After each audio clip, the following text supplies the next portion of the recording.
काफी लोगों को कर्मा का सही मतलब नहीं पता है। उनको लगता है कि कर्मा उनके अच्छे, बुरे, पाप और पुण्य की कोई बैलेंस शीट है, जिसके हिसाब से ऊपर वाला उन्हें इनाम या दंड देता है। ऐसा बिल्कुल भी नहीं है। कर्मा का मतलब है कर्म। इंसान अपनी डेली लाइफ में जो काम करता है उसे ही कर्मा कहते हैं।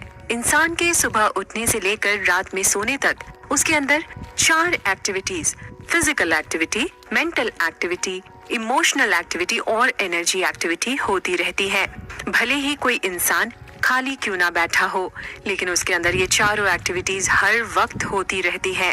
इंसान के जागने से लेकर सोने तक, खाने से लेकर पीने तक, कर्म के ये 4 डायमेंशंस उसके अंदर कंटिन्यू होते रहते हैं। लोग कर्मा को भगवान की देन समझकर उसे कॉन्शियस होकर नहीं करते। इंसान अपने जीवन की 90% चीजों को भगवान की देन समझकर एक्सेप्ट कर लेता है।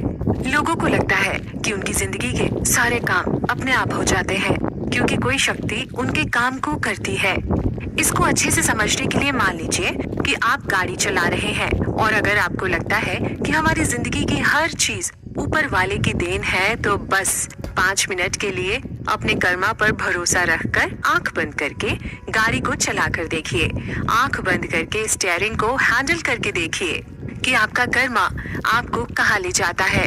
शायद अब आप कर्मा को सही से समझ गए होंगे। कर्मा का सिंपल सा मतलब है काम। अपने 4 डायमेंशंस की मदद से आप जो भी काम करते हैं वही हमारा कर्मा बन जाता है। हमारी जिंदगी भगवान की नहीं, हमारे किए हुए कर्म की ही देन है। हमारी जिंदगी भी एक गाड़ी की तरह है, जिसे ठीक से चलाना हमारा कर्म है।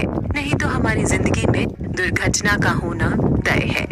सिर्फ इसलिए कि लोगों की जिंदगी में 90% काम अनकॉन्शियस टाइप से होता है, लोगों को लगता है कि कोई अन्य शक्ति उनको चला रही है या ऊपर कोई मैनेजर बैठा हुआ है जो उनके सारे काम को मैनेज कर रहा है।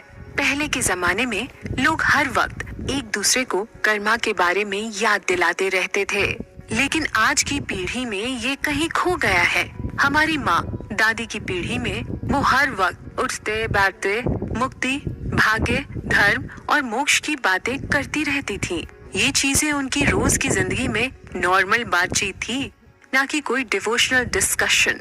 अब समय आ गया है और जरूरत भी है कि लोग उसी चीज को वापस लेकर आए, क्योंकि कर्म का मतलब है कि वो आपको याद दिलाता रहे कि जो भी काम हम कर रहे हैं या नहीं कर रहे हैं वो हमारी खुद की बुनियादी जिम्मेदारी है।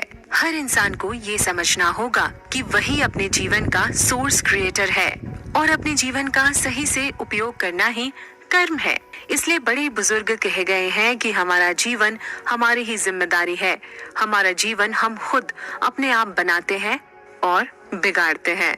सदगुरु जी लोगों के अंदर की चारों एक्टिविटीज को योगा के जरिए मजबूत और मेंटेन रखने के बाद